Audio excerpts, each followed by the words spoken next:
জীবনে যত প্রেম আছে কলিজায়,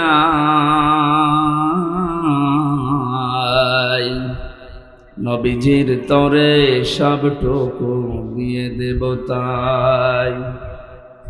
বিনিময়ে শাফাত যদি তার পাই, মুছে যাবে জীবনে যত ব্যথা ভার। আলহামদুলিল্লাহ। বাংলাদেশের ঐতিহ্যবাহী জেলা, আমার প্রাণ প্রিয় জেলা কুষ্টিয়া। নামটা শুনলে আমার অন্তর ভরে যায়।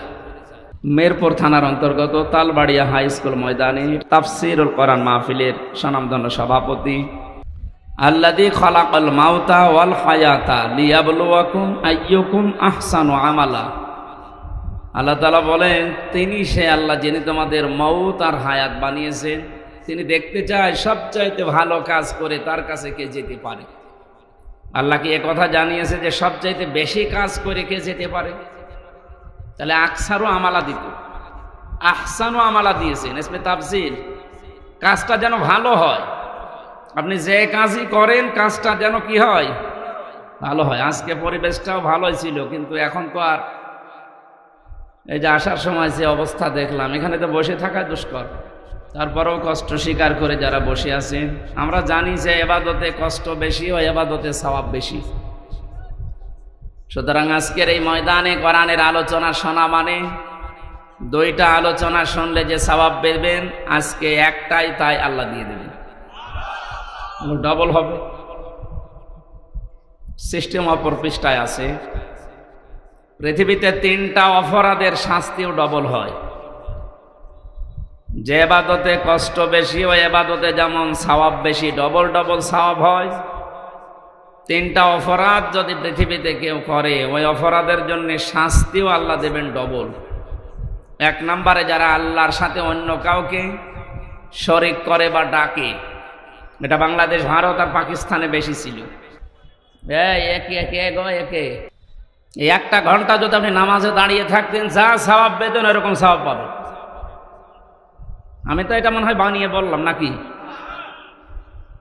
বিশ্বনবী জানিয়েছেন, কেউ যদি 1টা ঘন্টা কোরআন কারীম বোঝার জন্য চেষ্টা চালায়, ও যদি নাও বোঝে, যদি চেষ্টা চালায় বোঝার, তাও 500 রাকাত নফল নামাজে সওয়াব হয়। তাও যেমন তেমন নামাজ না, আমরা যা নামাজ পড়ি সবই তো কবুল হয়ে যায়। এখানে অনেক নামাজে আছে 13টা ফরজ, ও তাও জানে না, আন্দাজে নামাজ পড়ে। অথচ 1টা ফরজ বাদ হয়ে গেলে নামাজ আর নামাজ থাকে? তো নবীজির কথা কি ছিল? 500 রাকাত নফল নামাজ যেটা কবুল হয়ে গেছে, ওই রকম সওয়াব পাওয়া যাবে। আর জীবনে যদি 1টা সেজদা কারো কবুল হয়, আল্লাহ তাকে জান্নাত দেবে। সেজদার মতো আবার সেজদা হওয়া লাগবে। এই জন্য খুব খেয়াল করে শুনবেন ভাই। সে আবু সাইদের মতো বুকের ভেতরে বইছে ঝড়, বুক পেতেছি গুলিকর, বহু জ্বালা যন্ত্রণা নিয়ে এখানে বসে আছি। আজ যে সমস্ত মানুষ যন্ত্রণা দিয়েছিল, আল্লাহ তাদেরকে এখন যন্ত্রণায় ফেলে দিয়েছে। জালেমদের জন্য দোয়া করি না, কারণ জালেমদের জন্য দোয়া করা নিষেধ। আল্লাহু লা ইয়াহদিল কওমাজ জালিমিন। আল্লাহ জালেমদেরকে পথ দেখাচ্ছেন না, দেখাবেন না। ইয়াহদি এটা মজারি, বর্তমান ভবিষ্যৎ, প্রেজেন্ট ফিউচার, 2টা কাল দিয়ে শব্দ বানানো। এই শব্দ তো আমি বানিয়েছি, বলেন। শব্দ বানিয়েছে কে? আল্লাহু লা ইয়াহদিল কওমাজ জালিমিন। আল্লাহ বলেন, আমি জালেমদেরকে পথ দেখাচ্ছি না, হেদায়েত দিচ্ছি না, দেবও না। এখন যদি আল্লাহ হেদায়েত দেয় জালেমদেরকে, এই কথা ঠিক থাকবে? বলেন। এই জন্য আল্লাহ দেবে না। ওনার কথা তো আবার ঠিক থাকা লাগবে। অনেকে আমাদের এই চাচা এরশাদের মতো, যে সকালে এক কথা বলেছে, বিকাল বলছে না আমি বলিনি, এরকম নাকি? আতাম্মাত কালিমাতু রাব্বিকা সিদকা ওয়া আদলা লা মুবাদদিলা লিকালিমাতিহি ওয়া হুয়াস সামিউল আলিম। আল্লাহ পাক জানিয়েছেন, হে নবী, আপনাকে যে কালাম আমি দিলাম, কোরআনের সব কথাগুলো সত্য কথা এবং ইনসাফ দিয়ে পরিপূর্ণ। 3 নম্বরে, কোরআনে যত কথা আমি দিয়েছি কিয়ামত পর্যন্ত এর কোনো রদ বদল নেই। সুবহানাল্লাহ বলতে পারেন না? উনি যখন বললেন যে আমি হেদায়েত দিচ্ছি না, জালেমদের দেব না, সুতরাং এই কথার কোনো রদ বদল এই জন্য জালেম যারা বড় আফসোস লাগে আপনার জন্য। আপনার দুনিয়াও শেষ, আখিরাতও শেষ। দুনিয়া তো শেষ করে ফেলেছেন, আপনার আর কিচ্ছু নেই। যারা জুলুম অত্যাচার করেছিলেন, আপনার দুনিয়া শেষ, আপনি যাই করেন। আর আখিরাত শেষ কেন? কারণ আপনি আমার টার্গেট না, আপনি এখন আল্লাহর টার্গেট। ইন্নামাস সাবিলু আলাল্লাযিনা ইয়াজলিমুনান নাস, সূরা শুরার 42 নম্বর আয়াতের প্রথম অংশে আছে। আল্লাহ পাক বলেন, আমি নিজে জালেমদের বিরুদ্ধে অভিযোগ দায়ের করব, কেস করব, মামলা দেব। বলে জালেমের বিরুদ্ধে কিয়ামতে মামলা দেবে আব্দুল গফুর সাহেব। কে? আপনি ভাবতেছেন কত কঠিন কথা এটা? জালেমদের বিরুদ্ধে আজ এ দেশের কিছু মানুষ মামলা দিয়েছে, তাই ওদের অবস্থা যা দেখলাম। গত পরশুদিন আমার হাজিরা ছিল, আমার মামলা সব ঢিসমিস হয়ে গেছে আলহামদুলিল্লাহ। আমি বের হয়ে আসতেছিলাম আদালত থেকে, দেখছি আল্লাহর এক পাঁজি বান্দা, হাজি সেলিম না পাঁজি সেলিম, এর নামে হাজি লাগালে গোনা হবে। ওর যে চরিত্র এখন সব ফুটে উঠতেছে। এজলাসে দাঁড়িয়ে দেখলাম হাওমাও করে কাঁদতেছে, আর আশপাশে যারা দাঁড়িয়ে আছে গালি তো 1 নাম্বার না, সব মানে 7 নাম্বার গালি দিচ্ছে। কি করলো বলেন তো এই লোকটা? জীবনটা শেষ করে দিল, দুনিয়াও শেষ, আর আখেরাতেও তো হাজার হাজার লক্ষ লক্ষ মানুষের মামলার আসামি হবে এবং আল্লাহ নিজে ওর নামে মামলা দেবে। এই জন্য এই জেলাতেও যারা জুলুম করেছিলেন, আমরা দেখলাম অনেকে লাথি খাচ্ছে। আপনাদের এই এলাকার মনে হয় না, একটু দূরে যেখানে হয় হোক, লাথি খাচ্ছে যদি এখনই, তো চোখ বন্ধ করতে দেরি, ফেরেশতাদের লাথি খাবে। কারণ আলেমদের নাম যে লোক তেতুল হুজুর দিতে পারে, ওরে লাথি না অন্য জায়গায় কিছু দেওয়া দরকার। এত বড় শয়তানকে আল্লাহ যে এই জেলায় দিয়েছিল, আল্লাহ কি যে করেছে, আর জেলা পাইনি। ওর জন্য সারা দেশে যে আমার মুখ ছোট হয়ে যায় না, আপনি ওই জেলার লোক কি করবেন? তারপরেও বলি ভাই আমার বাড়ি কুষ্টিয়া সদর থানায়, ওই থানায় না, জেলা তো একটু ঝামেলায় আছে। আল্লাহ যেন এই সমস্ত মানুষদেরকে আর আমাদের সামনে নিয়ে না আসে। এগুলো সমাজের জন্য, দেশের জন্য, জেলার জন্য ক্যান্সার। এ মঞ্চে বসা আছেন শ্রদ্ধাভাজন ব্যক্তিবর্গ, অত্র এলাকার বিভিন্ন রাজনৈতিক দলের নেতা কর্মীরা, সামনে বসা তৌহিদি জনতা, পর্দার আড়ালের সম্মানিতা মা এবং বোনেরা, প্রশাসনের ভাইরা। এখন আর বলা লাগছে না, কারণ থানা পুড়িয়ে গেছে। কি একটা দুর্বিসন্ধি চলছিল দেখেছেন এই অনুষ্ঠানটা করতে। পাতি নেতা থেকে শুরু করে যার নাম নিতেও ঘৃণা লাগে, জালেম, তার কাছে কোরআন প্রচার করা হবে, অনুমতি নেওয়া লাগতো। কত নিচে নেমেছিলাম আমরা। এখান থেকে শুরু করে 1, 2, 3, 14 জনের কমপক্ষে অনুমতি নেওয়া লাগতো। কোরআন প্রচারে বাধা আমার মনে হয় পৃথিবী তৈরি হওয়ার পর থেকে এই 15 বছরের মতো হয়। আমারটা, অন্যেরটা আমি জানি না, আমি দেখেছি। সব কমপ্লিট করার পরে স্টেজ থেকে আমার নামিয়ে দিয়েছে। আমার 100টা অনুষ্ঠানের প্রায় 95টা বন্ধ করে দিত। বলেন সুবহানাল্লাহ। তারা যে সমস্ত কথা শোনাতো আমাদেরকে যে আমরা নিরাপত্তার জন্য এগুলো করি, দেখো এখন নিরাপত্তা লাগছে না। কথা বলেন না কেন? বাংলাদেশ জামাত ইসলামী কুষ্টিয়া জেলা শাখার উদ্যোগে কিছুদিন আগে 500-র উপরে প্রায় 700 আলেম এসেছিল এতিমখানায় কুষ্টিয়া। সব ঘরনার আলেমরা এসেছিল। এখানে 2.5 ঘন্টা 3 ঘন্টা আলেমদের আলোচনা হয়েছে। আপনি ভাবেন তো, শুধু একটা মাস আগে যদি 500 না 5 জন এক জায়গায় আলেম হইতো, কতগুলো মামলা হইতো? কোন জায়গা থেকে আমরা কোথায় এসেছি আজ? আমার মনে হয় সেজদায় পড়ে থাকা দরকার। 5 তারিখে আগস্ট মাসের 1:30টার পর থেকে যখন শুনলাম যে আল্লাহ রহমত নাজিল করছে, সেজদায় পড়ে গিয়েছিলাম যে আর মনে হয় না তোলাই ভালো মাথা। এখন দিন দিন যা বুঝতে পারছি, আসলে আমার সেজদা থেকে মাথা না তোলায় ভালো। এইরকম উপকার আল্লাহ আমাদেরকে করেছে। স্বাধীন দেশে পরাধীন অবস্থায় ছিলাম, আর নাম করতাম যে আমরা স্বাধীন। কিসের স্বাধীন? কুষ্টিয়ায় আমার বাড়ি, আমার চাচা আওয়ামী লীগ করে, উনি আমারে দাওয়াত দিয়েছে খাবার খাওয়ার জন্য। যদিও আওয়ামী লীগের বাড়ি খাবার খাওয়া ঠিক না, না সব আওয়ামী লীগ না, আমার চাচার মতো যারা। এখন নিয়ে গেল, যাওয়ার পরে খাবার খেয়েছি। এখানকার একজন নেতা গোছের মানুষ ওনারে কল দিয়েছে। হ্যাঁ, কেন ওনারে দাওয়াত দিলে? বলছে আমার ভাতিজা। না, ভাতিজা হলেও হবে না। তার 2 দিন পরে আল্লাহ তাআলা এই অবস্থা করে দিয়েছে। এখন তাদেরকে দাওয়াত দিয়েও খুঁজে পাওয়া যাচ্ছে না, কোথায় যে আছে আল্লাহ জানে আর ফেরেশতা জানে। যারা আমরা এসেছি কোরআনে কারিমের এই অনুষ্ঠানে ইবাদত মনে করে বলেন আলহামদুলিল্লাহ। দরুদ আর সালাম পড়ছি আমাদের নবী মুহাম্মদুর রাসূলুল্লাহ সাল্লাল্লাহু আলাইহি ওয়াসাল্লামের প্রতি। আমি খুব কম সময় কথা বলবো, কারণ দিনের বেলা শিলাইদা ছিল। আমি যেই কথাই বলবো এখন থেকে পরের শব্দ থেকে একটা শিক্ষা নিয়ে তারপরে সামনে যাব ইনশাআল্লাহ। আল্লাহ রাব্বুল আলামিন বলেন, ইয়া আইয়ুহাল্লাযীনা আমানু আতিউল্লাহা ওয়া আতিউর রাসূলা ওয়া উলিল আমরি মিনকুম ইলা আখিরি আয়াত। সূরা নিসা 5 নম্বর পারার 6 নম্বর পৃষ্ঠার 9 নম্বর লাইনের 59 নম্বর আয়াতের প্রথম অংশে আছে তাফসিরে ফি জিলালিল কোরআন। কত আলেম এখানে বসে আছে, আপনার যদি একটু সন্দেহ লাগে ওনাকে জিজ্ঞাসা করবেন পরে।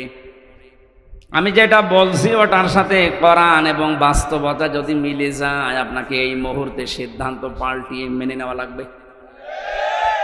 আপনি নিজে কোরআন পড়েন না, হামজা বলছে আপনি মানবেনও না। আপনি কি হয়েছেন? কি আপনি কি লাথি খাবে? হ্যাঁ,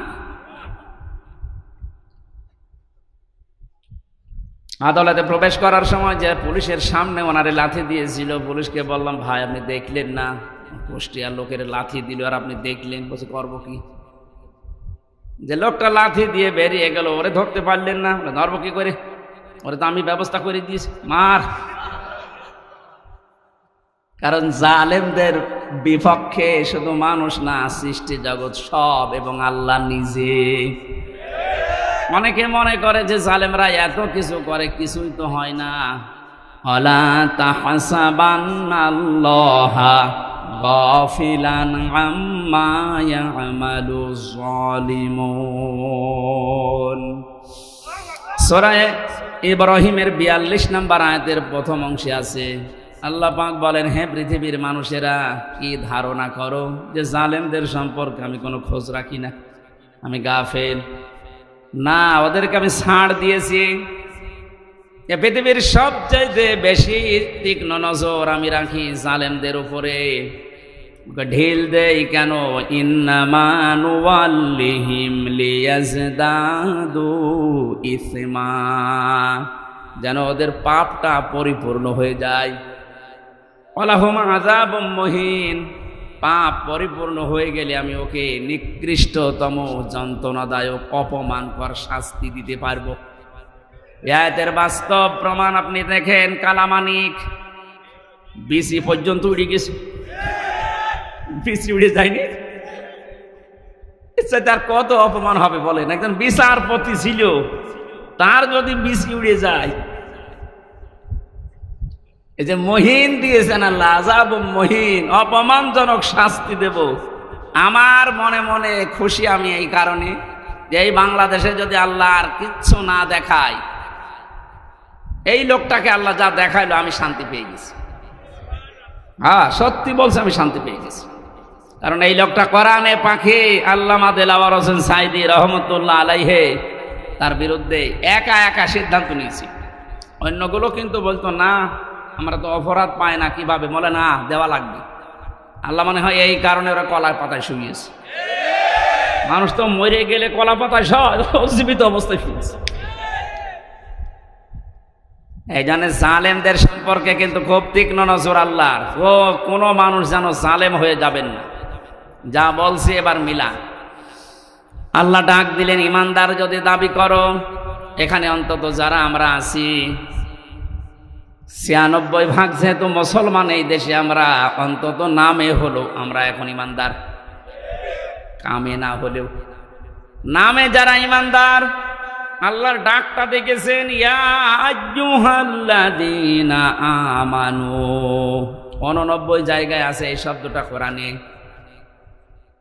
আল্লাহ রাব্বুল আলামিন যখন এমনি দুনিয়ার মানুষকে ডাক দেন তখন বলেন ইয়া আইয়ুহান নাস বা ইয়া আইয়ুহাল ইনসান, হে পৃথিবীর মানব মণ্ডলী। শুধুমাত্র যখন ইমানদারকে ডাক দেওয়ার ইচ্ছা করেন তখন তার এই হাত, কুদরতের হাত উঁচা করে মহব্বত নিয়ে বলেন ইয়া আইয়ুহাল্লাযীনা আমানু, আমি অনেক ভালোবাসি তোদের, আমার কথাটা শোন। আতিউল্লাহ, আমি আল্লাহর ইতাআত কর। আতিউর রাসূল, আমি রাসূলের, আমার রাসূলের আনুগত্য কর। শব্দের দিকে খেয়াল করেছেন? এই যে আতিউ, এই শব্দটা আল্লাহ নিজের নামে রাসূলের নামে 2 জায়গায় দিয়েছেন।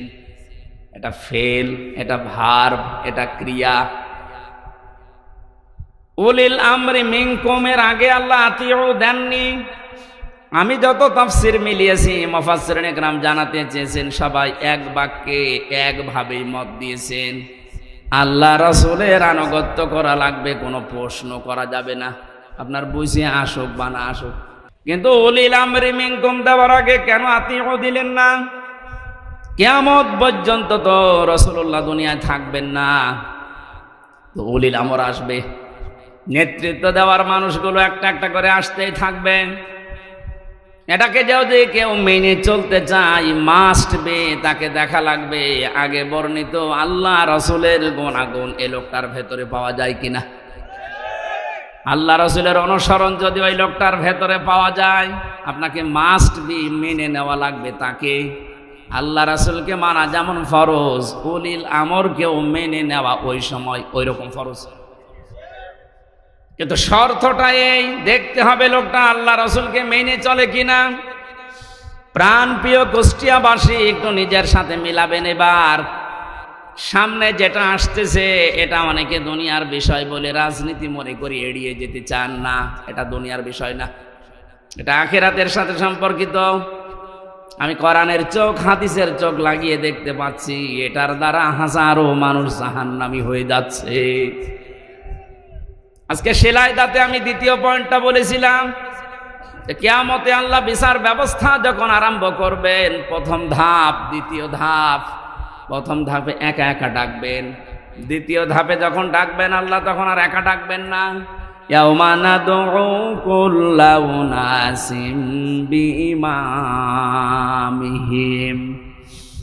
সূরা বানী ইসরাঈলের ৭২ নম্বর আয়াতের প্রথম অংশে আছে, আল্লাহ বলেন কিয়ামতের ময়দানে প্রতিটি মানুষকে আমি ডাকবো তার ইমামের সাথে, তার নেতার সাথে। কার সাথে বলেন? বলেন। আগে নেতা, এরপরে কর্মী।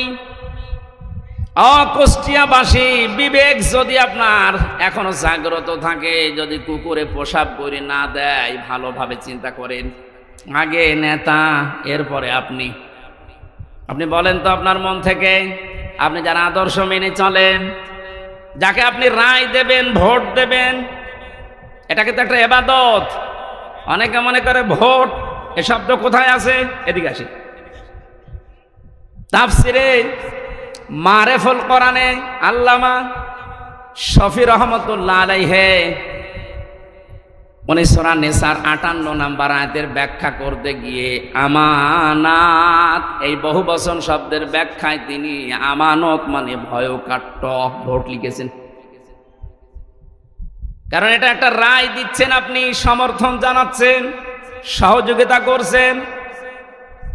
মাইয়াশফা শাফাআতান হাসানাতাই ইয়াকুল্লাহু নাসীবুম মিনহা ওয়া মাইয়াশফা শাফাআতান সাজ্জিয়াতাই ইয়াকুল্লাহু কিফলুম মিনহা ওয়া কানাল্লাহু আলা কুল্লি শাইইন মুকীতা।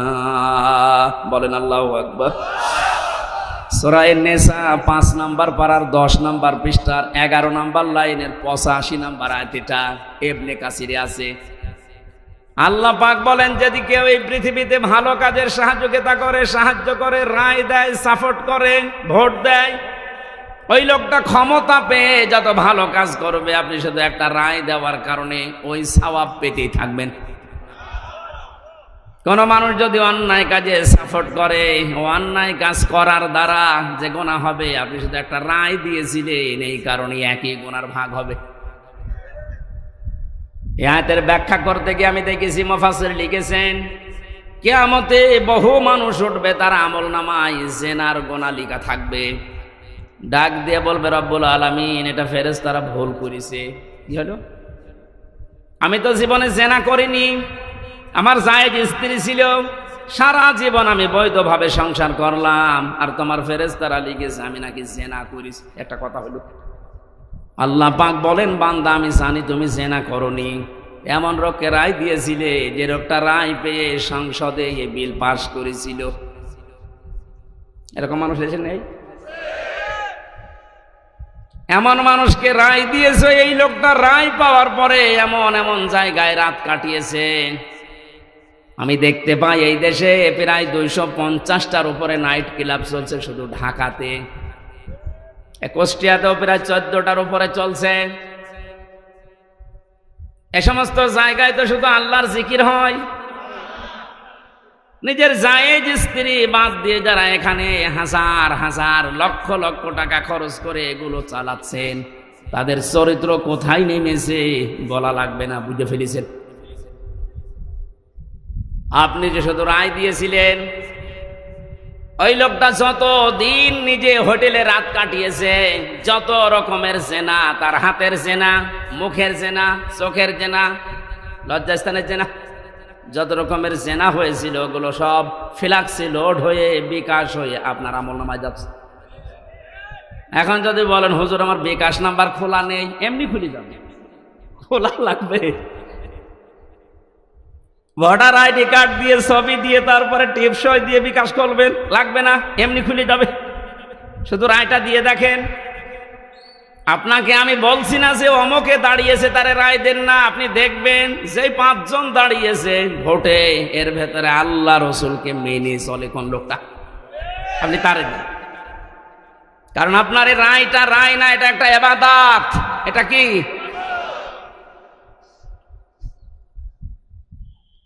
কত সুন্দর ভাবে আল্লাহ আতিউ শব্দটা নিজের নামে রাখলেন, রাসূলের নামে রাখলেন, কিন্তু উলিল আমরের আগে রাখেন নাই। এই কারণেই রাখেন নাই, কারণ আল্লাহ জানে বহু মানুষ আবেগে আন্দাজে অনুসরণ আরম্ভ করে দেবে।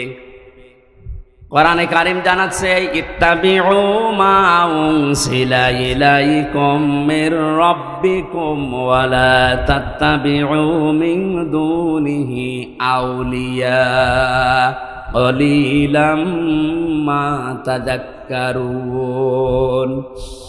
সূরা আরাফের 3 নম্বর আয়াত, 8 নম্বর পারার 10 নম্বর পৃষ্ঠার 3 নম্বর লাইনে এটা আছে। আল্লাহ পাক বলেন, সবাই মিলে অনুকরণ করো যেটা তোমাদের প্রতি তোমাদের রব নাযিল করেছে। কুষ্টিয়াবাসী আমরা এক বাক্যে স্বীকার করি, আমাদের রব আমাদেরকে দিয়েছেন কোরআন। কথা বলেন না কেন? কোন সন্দেহ আছে এর ভেতরে? তাহলে অনুসরণ করা লাগবে, একা একা না, সবাই মিলে। ইত্তাবিউ বহু বচন, এই জন্যই তো আহ্বান জানাচ্ছি। নয়তো আমি একা একা মেনে যদি জান্নাতে যেতে পারতাম, আপনাদের জীবনও ডাকতাম না। এই যে কোরআন শরীফ আমি হাতে নিয়ে বলছি, সত্যি যদি আল্লাহ এখানে 1 বচন দিত যে অনুসরণ কর, তোরা জান্নাত দিয়ে দেব, আপনাদেরকে আমি জীবনও বলতাম না। কারণ আমার বাবার যা আছে, আমার যা আছে, আমি কিচ্ছু না করলে অন্তত মরণ পর্যন্ত আমার কেটে যাবে। আমি একা তো জান্নাতে যেতে পারছি না, আপনাকে আমার বাঁচানো লাগবে। কুল হাদিহি সাবিলি আদউ ইলাল্লাহ আলা বাসীরাতিন আনা ওয়া মানিত্তাবা'আনি ইলা আখিরি আয়াত। সূরা ইউসুফের 108 নম্বর আয়াতে আছে, আল্লাহ পাক বলেন, নবী আপনি বলেন এইটাই আমার পথ, এটাই আমার। আমি মানুষকে আল্লাহর দিকে ডাকি, আন্দাজে ডাকি না, আমি বুঝে শুনে ডাকি, আলা বাসীরাতিন দেখে দেখে ডাকি, কারণ এইটাই আমার কাজ। এবার একটা তথ্য বলছি হাদিস থেকে। বিশ্বনবী জানিয়েছেন মানে মাং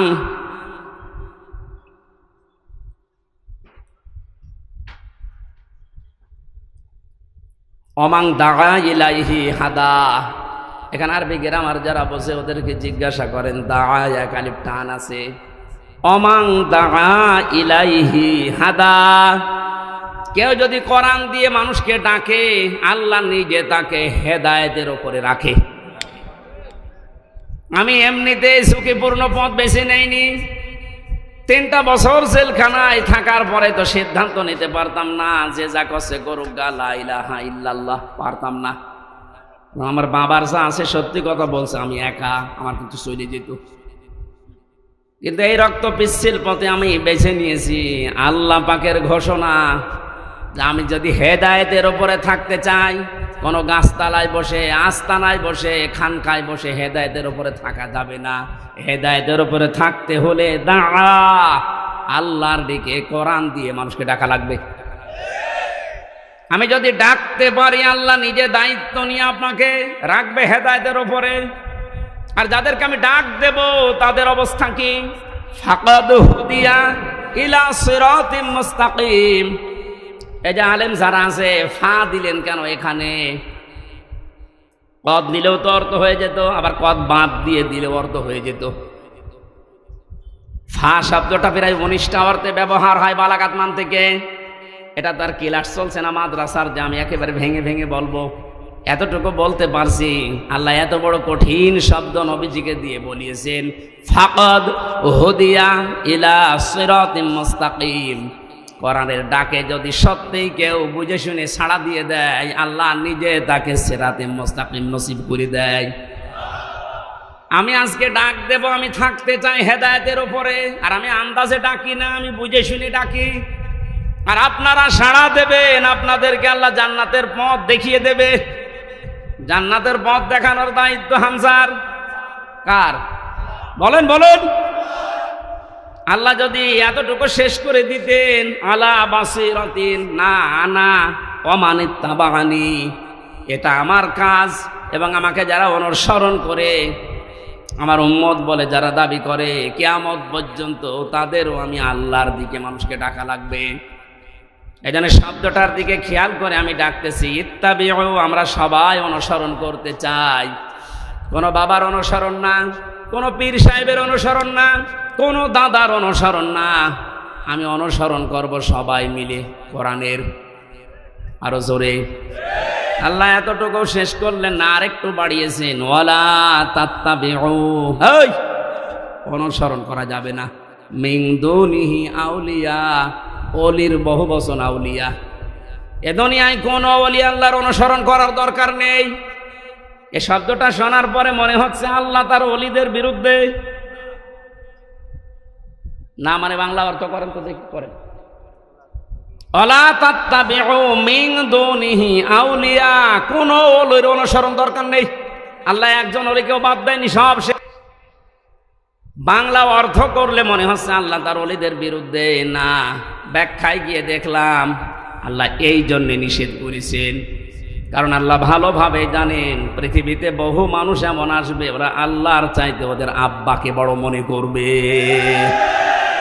যেটা শুরু হয়েছিল। 15 বছরে একজন আব্বার জিকির আমরা যত করেছি, আমার তো যতটুকু জ্ঞান বুদ্ধি, আমার মনে হয় যদি আমরা আল্লাহর জিকির ওই মনে মানে করতাম, আমরা আল্লাহর ওলি হয়ে যেতাম। আল্লাহ তাহলে ওলিদের বিরুদ্ধে না, আল্লাহ বলতে চেয়েছিলেন এইটা যে অনেকে আবেগে আল্লাহরে বাদ দিয়ে আব্বাকে উপরে তুলে ফেলবে। এই জন্য আল্লাহ সব বাদ দিয়েছেন, সব বাদ দে, কলিলাম মা তাযাক্কারুন। আল্লাহ আফসোস করছেন, না আমার এই কথাগুলো শোনার পরে বিশ্বাস করা দূরের কথা, অধিকাংশ মানুষই মুখ ফিরিয়ে চলে যাবে। আপনারা চলে যাবেন? যাবেন? আল্লাহরে আফসোস থাকতে দেবেন? দল মত নির্বিশেষে আজকে থেকে আমার এই সিদ্ধান্ত নিয়ে যাওয়া লাগবে।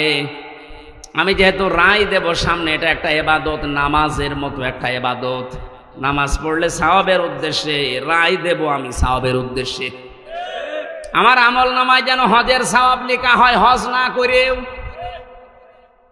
আব্দুল গফুর সাহেব যদি দায়িত্ব পায়, ওখানে যে যদি হজের পক্ষে কথা বলে, যেমন এখন ডক্টর আফাম খালিদ সাহেব বলছে না, 7.5 লাখ 8 লাখ 9 লাখ টাকা লাগতো হজ করতে। উনি দায়িত্ব নিয়েই বলছে সিন্ডিকেট ভেঙে দেওয়া লাগবে। কোন কারণে এত টাকা লাগবে একটা ফরজ হজ করতে? 3.5 লাখ থেকে 4 লাখ টাকা হলে খুব ভালোভাবে হজ করা যায়। আমার পাশের রাষ্ট্র থেকে যাচ্ছে, আর আমরা এখান থেকে 8.5 লাখ 9 লাখ টাকা লাগবে কেন? এ সিন্ডিকেট ভাঙা লাগবে। এইরকম খালিদের মতো মানুষ যদি এদেশে 151 জন তৈরি হয়ে যায়, আর এই রায়টা যদি পাশ হয়ে যায়, কিয়ামত পর্যন্ত যত মানুষ এদেশে আসবে, আমল নামায় দেখবেন এমনিতেই হজের সওয়াব লিখা হয়ে গেছে। হজ না করে আপনি হাজি, কিয়ামতে আল্লাহ আপনাকে হাজি বলে ডাকবে, বলবেন আল্লাহ আমি তো হজ করিনি। আল্লাহ জবাব দেবেন, বান্দা আমি জানি তুমি হজ করনি, এমন জায়গায় তুমি রায়টা দিয়েছিলে, তোমার রায় পেয়ে লোকটা চেয়ারে বসেছিল। শুধু চেয়ারে বসে নাই, ওখান থেকে আমার একটা ফরজ বিধান হজের পক্ষে কথা বলেছিল। আল্লাহ কিন্তু ফেরেশতা দিয়েও এটা পারে না? পারে না। কিন্তু আমাদেরকে আল্লাহ দায়িত্বই তো দিয়েছে খলিফা হিসাবে, ইন্নী জাইলুন ফিল আরদি খলিফা, আমি তোদেরকে দুনিয়ায় পাঠালাম খলিফা করে। এই শব্দটাকে যেমন এমন জায়গায় লাগিয়েছে এই দেশের মানুষ। আমরা অনেকে খলিফা মনে করি যারা কাপড় চোপড় সেলাই করে, দর্জি, ওটা খলিফা। এমনকি বাংলাদেশের এমনও জেলা আছে যেখানে চুল কেটে দেয় যারা, তাদেরকে খলিফা বলে। এমনও জায়গায় এদেশে আছে যারা ওই যে ছোট ঠ্যাং কেটে দেয়, খতনা করে দেয় না, হাসাম না, ওরা বলে খলিফা। আপনি বুঝেছেন কোথায় নিয়ে গেছে শব্দটা? অথচ খলিফা শব্দটা আল্লাহ নির্বাচিত করে পাঠিয়েছেন। ইন্নী, অবশ্যই আমি, জাইলুন ফিল আরদি খলিফা, আমি জমিনে খলিফা পাঠাবো। কোন জায়গায়? এই জবাব দেবেন, কোন জায়গায়? আল্লাহকে এখানে বলেছেন ইন্নী জাইলুন ফিল খানকা খলিফা। এখন তো খানকায় গেলেই মানুষ খলিফা হয়ে যাচ্ছে। কিসের খলিফা আপনি? খানকায় গেলে খলিফা হবে, কথা কোরআনে হাদিসে কোন জায়গায় আছে দেখান? আল্লাহ বলেন জমিনে খলিফা পাঠিয়েছি। ইন্নী জাইলুন ফিল মাসাজিদি খলিফা, মসজিদে খলিফা পাঠাবো। তাহলে কিছু জিকির আজকার করলে আপনি মাপ পেয়ে যেতেন। যদি বলতেন ইন্নী জাইলুন ফিল মাদারিসি খলিফা, মসজিদে মাদ্রাসায় খলিফা পাঠাবো, তাহলে সায়েম বিল্লার মতো একটা মাদ্রাসা করে কিছু ছেলে মেয়েকে পড়ালে আপনি মাপ পেয়ে যেতেন। আল্লাহ কিন্তু শব্দটা দিয়েছেন ইন্নী জাইলুন ফিল আরদি। কোথায়? ফিল আরদি, জমিনে। এই জমিনে আজ আমরা যেহেতু এই দায়িত্বটা পালন করি না, আমরা কেউ খানকায়, কেউ গাছতলায়, কেউ মসজিদে, কেউ মাদ্রাসায়, কেউ দরবারে, জমিনটা জালেমরা ফাঁকা পেয়েছিল, 180 মাইল বেগে চালাচ্ছিল। আমার কথার অর্থ যদি না বোঝার ভান করে থাকেন, এদিকে আসেন, আসেন, ঝড়ে কোদাল দিয়ে বোঝাচ্ছে। জমিনটা ফাঁকা পেয়েছিল না, যা মনে লেগেছে তাই করেছে। যেহেতু আল্লাহর খলিফা আমরা, কেউ জমিনে নেই, কেউ ঢুকে গেছি আস্তানায়, কেউ দরবারে, কেউ মাদ্রাসায়, জমিনটা ফাঁকা পেয়ে মন মতো ওরা চালিয়েছে।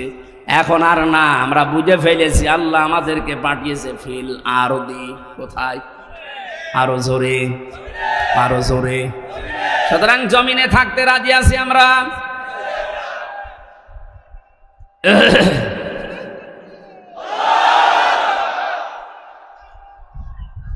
আলহামদুলিল্লাহ।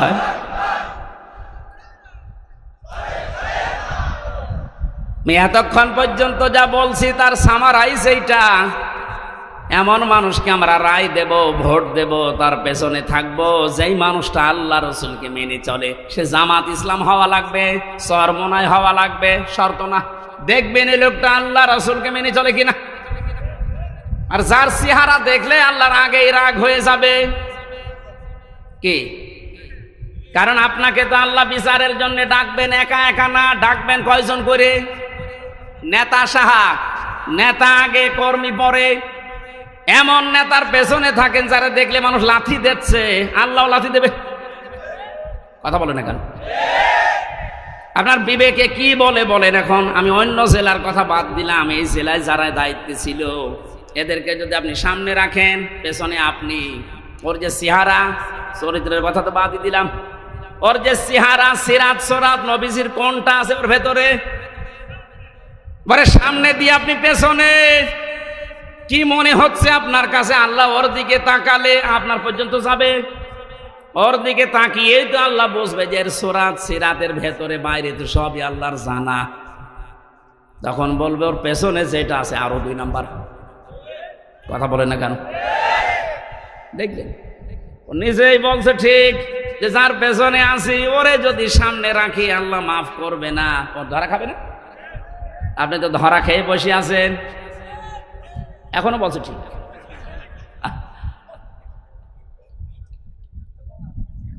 আশা করছে আপনার বিবেক খুলবে। এরপরও যদি কেউ ফিরে না আসে, আমার মনে হয় ওর বিবেকের ওপরে তালা লাগানো আর কুকুরে পেশাব করে জং ধরে গেছে। আল্লাহ আমাদের হেফাজত করুন, আমিন। আমি এত নিচু কথা বলতাম না, এই উদাহরণটা দিলাম আপনাদের জন্য, আপনার বিবেকে তালা যেন খুলে যায়। আমরা কোরআনে কারিম থেকে সূরা তাওবার 119 নাম্বার একটা মাত্র আয়াত পড়েছি। আমি ব্যাখ্যা করতে পারিনি ওখানে, এই জন্য বলেছিলাম যে এখানে ব্যাখ্যাটা যতটুকু পারি করব। এই শব্দটা নিয়ে বিশেষ করে এ বাংলাদেশ, ভারত আর পাকিস্তানে আমি বহু জায়গায় গেলাম, দেখলাম ভেজাল চলছে। বিশেষ করে এই আয়াতটা নিয়ে সমস্যা বেশি। আয়াতের সমস্যা না, ব্যাখ্যা করতে গিয়ে যে যেই দিকে আছে ওই দিকে টেনে টেনে কথা বলে। আমরা ওই রকম করবো না, আমরা দেখবো আল্লাহ কি বলেছে, রাসূল কি করেছে, আয়াতের ব্যাখ্যা, সাহাবায়ে কেরাম কি ব্যাখ্যা দিয়েছে। আমি যেহেতু এগুলো পড়েছি এই জন্য আমি ডেলিভারি দিচ্ছি, শোনেন। আল্লাহ পাক জানিয়েছেন, ইয়া আইয়ুহাল্লাযীনা আমানুত্তাকুল্লাহা ওয়া কুনু মা'আস সাদিকিন। ও হে যারা ঈমানের দাবি করো, আমি আল্লাহকে ভয় করো, এই দুনিয়াতে যারা সত্যবাদী তাদের সঙ্গী সাথী হয়ে যাও, তাদের সাথে থাকো। 3টা বিষয় এই আয়াতের ভেতরে আমরা পেয়েছি। 1 নম্বরে আল্লাহর ডাক ছিল ঈমানদারকে। কাকে? প্রশ্ন আসতে পারে, আমি তো ঈমানদার আছি না। মুসলমানের ঘরে আসলেই তার ঈমানদার বলবেন হবে না, দেখতে হবে আপনার ঈমান আছে কিনা। কোরআনে কারিমে আল্লাহ যতবার ঈমানের কথা জানিয়েছেন আমি প্রত্যেকবার দেখেছি তোমরা যারা ঈমান পেয়েছো তারা শোনো, এ কথা নেই। আল্লাহ বলেছেন তোমরা যারা ঈমান এনেছো তারা শোনো। আমরা কি ঈমান এনেছি না পেয়েছি? হ্যাঁ, না না না, আমরা তো পেয়েছি, আমরা ঈমান আনতে পারি না এখনো। ঈমান এনেছিল হযরতে বেলাল, ঈমান এনেছিল হযরত খাব্বাব। তাকান তাদের জীবনের দিকে, ঈমান আনার কারণে কি গেছে তাদের উপর দিয়ে। হযরতে সুমাইয়া ঈমান এনেছিল তারা, আর আমরা ঈমান পেয়েছি। আমরা ঈমান কি করেছি? এজন্য আমাদের ঈমান আনতে হবে। আমি খুব অল্প কথাই বলছি, আপনার ঈমান এবার আপনি আনলেন, মনে করেন লা ইলাহা ইল্লাল্লাহু মুহাম্মাদুর রাসূলুল্লাহ। ঈমান এনেছেন। ঈমান আনার পরে ঈমান আছে কিনা নাকি চলে গেল? প্রশ্ন আসতে পারে, ঈমান চলে যায় কি করে? হাদিস, নবীজিকে প্রশ্ন করছে এক সাহাবী, হে নবী আমার ঈমান আছে, এটা আমি টের পাবো কি করে? বিশ্বনবী বলেন, ইদা সাররাতকা হাসানাতুকা ওয়া সাআতকা সাজ্জিয়াতুকা ফাআনতা মুমিন। যখন তোমার ভালো কাজগুলো তোমাকে আনন্দ দেবে আর অন্যায় কাজ করলেই তোমার কষ্ট লাগবে, তখন বুঝবে যে তোমার ঈমান আছে। ও বাংলার মুসলমানেরা, এদেশে ভালো কাজ সবার কাছে ভালো লাগে না, অন্যায় কাজ সবার কাছে অন্যায় লাগে, কষ্ট লাগে না, লাগে না। এই থিওরিটা মনে রাখেন, যাদের ভালো কাজ ভালো লাগে, অন্যায় কাজ যাদের কাছে কষ্ট দেয় না, এই মানুষগুলো ঈমান নেই। ও যত বড় জুব্বা গায়ে দিক না কেন, এই যে কোরআনে কারিম প্রচার করা, এটা ভালো কাজ না মন্দ কাজ? এই ভালো কাজেও সবাই কি খুশি? না না, সবাই খুশি না। যারা এই ভালো কাজে খুশি হয়েছেন, আপনি মনে মনে ভাবতে পারেন যে আপনি অন্তত আর যাই থাক আপনার ঈমান আছে। আর এই ভালো কাজ দেখার পরে যদি কারো ভালো না লাগে আর কষ্ট লাগে, সে নামাজ পড়তে পারে, রোজা রাখতে পারে, জুব্বা গায়ে দিতে পারে, ওর ঈমান নেই, ওইটা বেঈমান। এজন্য আমাদের ঈমান আছে কিনা আর কারো কাছে জিজ্ঞাসা করা লাগবে না, আপনি নিজেই এখন যথেষ্ট। ইত্তাকুল্লাহ, আমি আল্লাহকে ভয় করো। আল্লাহর ভয় এই শব্দের যতগুলো ব্যাখ্যা আমি পড়েছি, উত্তম ব্যাখ্যা হচ্ছে যেখানে যেই দায়িত্ব যে পাবে ওই বিষয়ের উপরে জ্ঞান অর্জন করার মাধ্যমে প্রশিক্ষণ নিয়ে ওই কাজটা পরিপূর্ণ করার নাম, আঞ্জাম দেওয়ার নাম তাকওয়া। এই সমস্যা কি? ভেজা বলে কষ্ট হচ্ছে? বৃষ্টি পড়ছে? এখানে তো 9টা ব্যাখ্যা ছিল তাকওয়া শব্দে, বৃষ্টি তো সমস্যা হয়ে ধরে দেখছি। অকুনু মা'আস সাদিকিন। ঈমান আনলে, এখানে 9টা পয়েন্ট পেয়েছিলাম আমরা। কোন মানুষ যদি ঈমান আনার পরে তাকওয়া অবলম্বন করে, মহান আল্লাহ তাকে দুনিয়ায় 9টা, আখিরাতে 27টা উপকার করবেন বলে কোরআনে ঘোষণা দিয়েছেন। বলেন সুবহানাল্লাহ। তাকওয়ার যে ব্যাখ্যা এতদিন পর্যন্ত শুনেছি যে আল্লাহর ভয় এটা কি, আসলে তাকওয়ার আসল ব্যাখ্যা এখন আমার কাছে এইটা মনে হচ্ছে, যতগুলো আছে হ্যাঁ আছে, আমার কাছে এইটা মনে হয় যে যেখানে যেই কাজ করবে ওই কাজের প্রশিক্ষণ নিয়ে, শিক্ষা নিয়ে, প্রশিক্ষণ এবং শিক্ষা দুইটাই থাকা লাগবে ওই কাজের উপরে। এরপরে ওই কাজটা সুচারুরূপে যে আঞ্জাম দিতে পারে, এইটুকটা তাকওয়াবান। বাংলাদেশ আজ এইটা ছিল না। কারণ তাকওয়া যদি কেউ অবলম্বন করে ঈমান আনার পরে, আসমান জমিনের যত বরকতের দরজা সব আল্লাহর খুলে দেওয়ার কথা ছিল কোরআনে। আমরা দেখতে পেলাম আর বরকতের দরজাগুলো সব বন্ধ হয়ে যাচ্ছে আস্তে আস্তে। একটাই কারণ, আমরা তাকওয়া অর্জন করতে পারি নাই ঈমান অনুযায়ী। যেখানে যেই লোকটা উপযুক্ত তাকে সেই জায়গায় না দিয়ে এমন লোককে সে চেয়ারে বসিয়েছে, চেয়ারের পর্যন্ত অপমান হয়। এই লোকটা সারা জীবন পড়েছে আইন নিয়ে, তারা আইনের পক্ষে না বসিয়ে আইনের চেয়ার না দিয়ে দিয়েছে কৃষির চেয়ার। সে কি বুঝবে বিষয়ে? তারও বিষয়ে লেখাপড়া নেই, শিক্ষা নেই, প্রশিক্ষণ নেই। ও যদি কিছু ফতোয়া দেয়, কোনো মাসলা মাসাইল দেয়, সব দেবে আন্দাজে। এই জন্য আমরা পিছিয়ে যাচ্ছিলাম। বাইরের দেশগুলোতে আমি যতটুকু ঘুরেছি, এই যে সিঙ্গাপুর, মালয়েশিয়া, থাইল্যান্ড, যতগুলো দেশ ঘুরে আসলাম, ওখানে দেখেছি ওরা আজ উন্নত হচ্ছে এই কারণে যে যেই বিষয়ে পারদর্শী তাকে ওই বিষয়ের উপর এগিয়ে দেয়। আপনার 4টা ছেলে আছে, এক একটা ছেলে এক এক লাইনে বসে ভালো, আপনি সেই লাইনে এগিয়ে দেন। একজন যদি ইঞ্জিনিয়ার এই বিষয়টা ভালো বোঝে, ওকে আপনি ওই লাইনে পড়ান। ওই লাইনের জ্ঞান অর্জন করে, যোগ্যতা নিয়ে, প্রশিক্ষণ নিয়ে ওই লাইনটাও উপকার করবে, পৃথিবীতে ফোকাস দেবে। অথচ পারে না ওই বিষয়ে, জোর করে তাকে ঠেলা দেবেন, কিছুদিন পরে এমন জায়গায় পড়বে আর খাতে থেকে উঠতে পারবে না। আমাদের দেশের সিস্টেমগুলো আজ পাল্টানো দরকার। যে যেই বিষয়ে পারদর্শী, ভালো বোঝে, এগিয়ে যেতে চায়, তাকে ওই দিকে এগিয়ে শিক্ষা দিয়ে, প্রশিক্ষণ দিয়ে ওই কাজটা সুচারুরূপে আঞ্জাম দেওয়ার সুযোগ করে দেন, দেশ দাঁড়িয়ে যাবে। এটা দিয়ে দেয়নি আমরা, এই কারণে দরবেশ, এই কারণে দরবেশ, এটা আমরা দিতে পারিনি। ওর যে সুরাত আর সিরাত পুরাটাই পাল্টিয়ে গেছে। আমার মনে হয় আজরাইল ফেরেশতা ওরে চিন্তা পারত না। হ্যাঁ,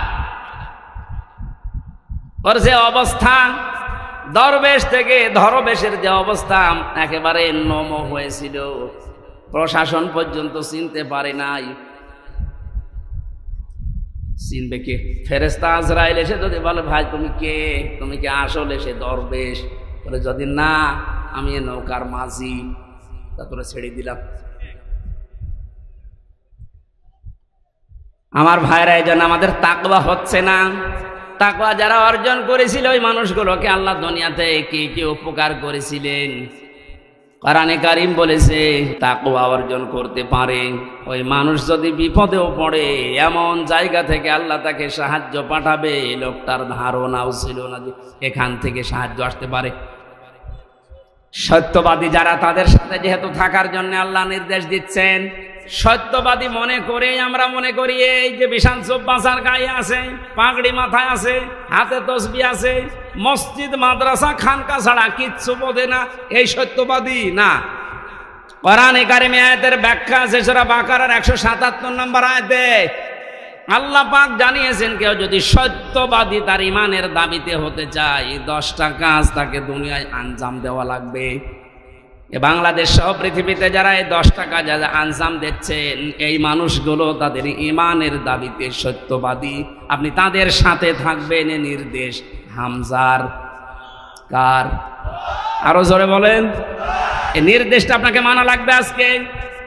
শুধু পূর্ব পশ্চিম দিকে মুখ ঘোরালে সওয়াব হয় নাকি? বৃষ্টি শুরু হয়ে গেছে।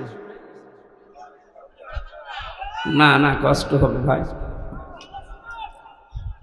ভিজে যাবে। এই কোরআন শরীফ নিয়ে যান, কোরআন শরীফটা নিয়ে ভালো জায়গায় রাখেন। সুবহানাল্লাহ আলহামদুলিল্লাহ। আমার এই যে কয়েকদিন পরে, আজকে কয় তারিখ? 5 তারিখ। আর 4 দিন পরে এই যে 16 দাগ ভেড়ামারার ভেতরে, ভেড়ামারার 16 দাগ, ওখানে আমার মাহফিল আছে রাত 9টা থেকে 11টা পর্যন্ত। ওখানে যাবেন, আমি 9টায় থাকবো। এই যে মইনুল ভাই আছে, উনিও থাকবেন। পরিবেশ এখন কি হবে বলতে পারছি না, কারণ এখন মাহফিলের সময় না। এই 14-15টা জেলায় যারা দায়িত্বে ছিল আমার ঢুকতেই দেয়নি। এই জন্য ডেটগুলো সব আমি দিয়েছিলাম চট্টগ্রাম, সিলেট, ওই সমস্ত বিভাগে। এখন ওদেরকে বলে বলে নিয়ে আসা লাগছে, কারণ একজনকে দিয়ে দিলে আবার কাটা যায় আন্দাজে, তারা তো কষ্ট পাবে। এরপরেও চেষ্টা চালাচ্ছি। বৃষ্টি যখন শুরু হয়ে যাচ্ছে ওই দিন আসেন, কথা বলবেন ইনশাআল্লাহ। আল্লাহুম্মা আমিন। লা ইলাহা ইল্লা আনতা সুবহানাকা ইন্নী কুনতু মিনাজ জালিমিন। ও মাবুদ, আমার প্রাণ প্রিয় ছেলে এই কুষ্টিয়ার মানুষগুলো কোরআনের জন্য যেমন পাগল হয়েছে, এদেরকে তুমি কোরআনের শাসন দিয়ে ধন্য করো। এ মাহফিলের আয়োজন করতে গিয়ে তোমার যে বান্দারা শ্রম দিয়েছে, এদের শ্রমগুলো কবুল করে নাও। শাহ মোহাম্মদ সায়েম বিল্লাহ সহ যত মানুষ এই মাহফিলের জন্য এসেছে, যে যেইভাবে সহযোগিতা করেছে, আল্লাহ তাদের সাহায্য সহযোগিতা কবুল করে নাও। মাহফিলের সম্মানিত সভাপতি আলহাজ আব্দুল গফুর, আল্লাহ তুমি আমাদেরকে তার অভিভাবকত্ব কবুল করে নাও। আমরা দেখতে চাই এরকম মানুষগুলো যেন এই দেশের মানুষের অভিভাবক হয়। আল্লাহ তুমি সাহায্য করো। মা বোনদেরকে পর্দায় থাকার তৌফিক দাও। তাদের পেটে আল্লাহ তুমি হাসান হোসাইনের মতো সন্তান দান করো। রোগ থেকে আমাদেরকে বাঁচাও। এই কুষ্টিয়ার মাটির নিচে যত মানুষ ঘুমিয়ে আছে, কোরআনের ইজ্জতে মাফ করে দাও।